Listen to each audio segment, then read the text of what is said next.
All right, welcome back. Now let's get out to the CME Group. Rick Santelli with the Santelli Exchange. Hey, Rick. Thanks, Judge.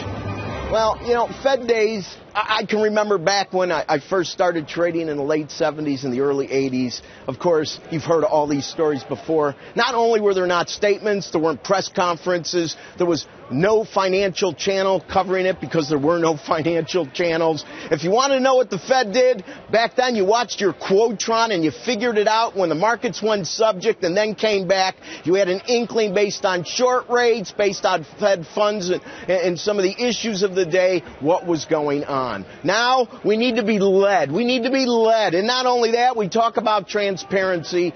You know what? Forget politically correct. Let's toss politically correct out the window. And let's toss everything from this day backward out the window. So no matter what you think of the programs, no matter what you think about the crisis, let's start right now. So my question right now is, and I wish I was in that press conference, and John Hilsenrath will be on in about 20 minutes. And we're going to ask him some of the questions that the reporters should be asking Ben. And the one question I want to ask Ben is, Ben, what are you afraid of?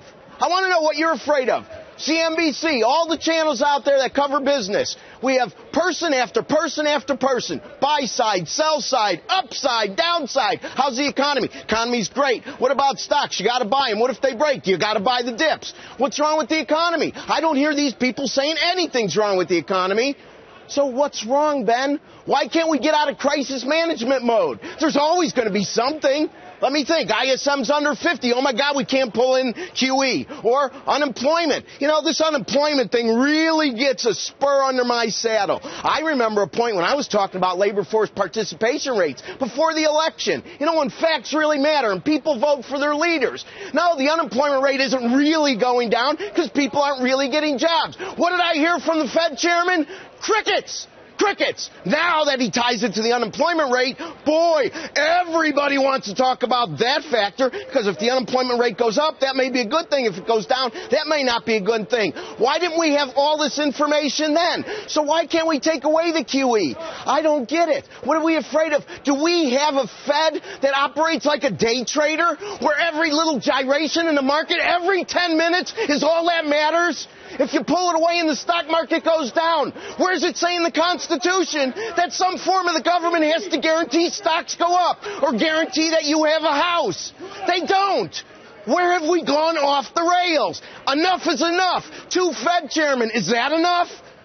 It's enough. I would like one reporter to say, Mr. Chairman, what are you afraid of in the U.S. economy? Because no matter how he squeezes that water balloon, no matter how much smoke comes from that curtain, in the end, they're going to have to deal with a reality. And the longer you put it off, think being a parent, the worse the consequences are. Simon? Breathe. It's probably best you're not in the news conference, all things considered, this afternoon, Rick. Yeah, you know who's it best for, Simon? Who's it best for, really? Why don't these people kick the tires? Why don't they kick the tires? They take a press release from the Federal Reserve and they think it was written by God. I can't wait with you with John Hilsenrath from the Journal later in the program, Rick. Oh, boy, you want to watch this one? Oh, we will. Thank you very much. Rick Santelli, fired up.